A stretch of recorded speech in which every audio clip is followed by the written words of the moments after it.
चाहे कोई मांसाहारी हो चाहे कोई शाकाहारी हो, दोनों के पाप भुगते के पड़ी। खेती करे में असंख्य जीव मारा जाला, तो सारा जीव के हत्या के पाप वो अन्न पे। हमनी के न तो मांसाहारी बने के प्रयास करे के चाहिए न शाकाहारी, हमनी के प्रसादाहारी बने के प्रयास। यज्ञ सृष्टिनाशिनः संतो मुच्यन्ते सर्वकिल विषय भुजन्ते ते त्वघं पापा ते पचन्ति आत्म कारणात्। भगवान के भक्त सभी प्रकार के पापों से मुक्त हो जाते हैं क्योंकि वे यज्ञ में अर्पित किए गए भोजन यानी प्रसाद को ही खाते हैं। अन्य लोग जो अपनी इंद्रिय सुख के लिए भोजन बनाते हैं वे निश्चित रूप से पाप खाते हैं। हम नहीं कहती, स्वयं परम पुरुषोत्तम भगवान कहता नहीं। 3 अध्याय के 13वां श्लोक में कई लोग संसार में कहलन आपस में लड़ेलन झगड़न, तू शाकाहारी हम मांसाहारी, मांस खाना पाप है तो शाकाहारी होना भी पाप है ना।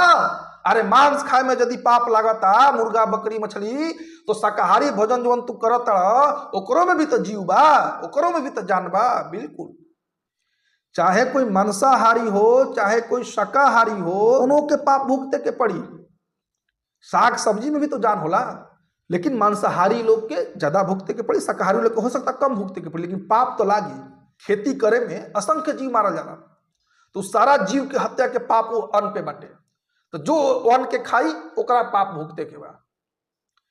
तो जब हमने अपना खातिर भोजन बनावल जाई तो पाप भुगते के पड़ी ऊपर। लेकिन अगर वह भोजन भगवान खातिर बनावल जाई, भगवान के भोग लगा के खाई जाई, तो ओकरा पास से सारा समस्त पाप खत्म हो जाला। वह तो भगवान कहते हैं कि भगवान के भक्त सभी प्रकार के पापों से मुक्त हो जालन, क्योंकि वो भगवान के अर्पित करके खालन। अब प्रश्न उठता कि फिर भगवान को हम कुछ भी भोग लगा सकता नहीं, मांस मछली चली का? ना ना ना ना। 3 अध्याय के 13वां श्लोक में ई श्लोक बोलला के बाद भगवान 9वां अध्याय के 26वां श्लोक में बतैले बानी कि का वहां के भोग लागी। पत्रम पुष्पम फलम तोयम यो में भक्त्या प्रयशति। भगवान जानते रहे कि कलयुग के लोग बड़ा नालायक है सब। हम तो बोल दिले बानी 3 अध्याय के 13वां श्लोक में कि हमरा के जे अर्पित करके भोजन करी ओकर पाप ना लागी। तो नालायक लोग बोलेगा भगवान ई कहा कहले बानी कि मछली के भोग निखे लगावे के, मशरूम अंडा के भोग, मुर्गा के भोग निखे लगावे के, बकरी के भोग, भगवान कहीं कहले बानी? हम उहे भोग लगा के खाई। यही से भगवान 9वां अध्याय में पहुंचते पहुंचते भगवान कह दिए 26वां श्लोक में पत्रम पुष्पम फलम तोयम। शुद्ध शाकाहारी भोजन भगवान के भोग लागेला। तो इस श्लोक के अर्थ का भाई शिक्षा का मिलता कि हमने के अपना घर में शुद्ध शाकाहारी भोजन बिना प्याज लहसुन का बना के भगवान के भोग लगा के ही खाए के चाहिए। और ऐसा ना कि भगवान के भोग लगाओ तो भगवान सब खा जी। हम भगवान कृपा करके वो प्रसाद के रूप में हमने के खुद दी ना। जैसे एक बच्चा अगर अपने पिता को टॉफी लेके जाला, पप्पा पप्पा चॉकलेट, तो पिताजी थोड़े लेके खा जाते हैं, नहीं खाते ना। वही टॉफी लेके बच्चे को खिला देते हैं प्रेम से। तो जब हम भगवान भूखे नहीं है, सहस्त्र कोटि लक्ष्मी बाड़ी जा भगवान के सेवा करे खातिर।